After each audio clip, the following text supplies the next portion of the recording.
Face TV Africa and turn the notification on. Face TV Africa, ẹ jọ̀ọ́ ẹ subscribe hete. Face TV was Swoby.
jẹ́ kí wọ́n máa ṣe lọ́dọọdún á tún máa gbèrú sí iṣẹ́ pé kọ́nàkọ́nà àwọn bí kòrò bí kòrò àti bọ́sẹ̀ gbàgbà the next one oriental àlọ́.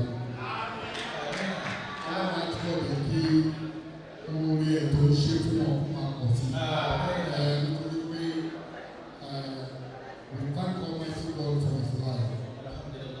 Wọ́n jẹ́ ẹni tó ní àwọn kọ́ṣe tó dára.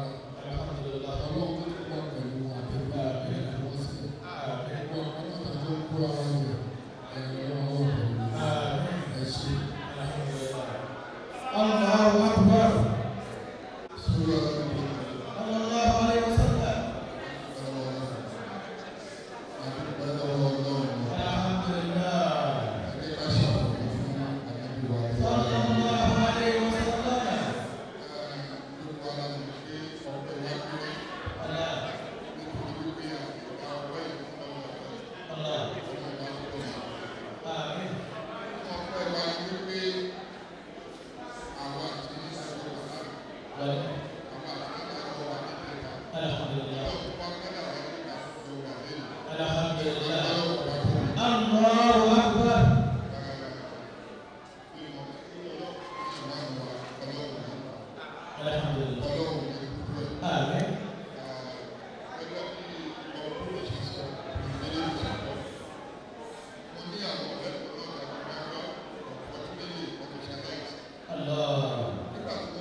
Face TV Africa and turn the notification on.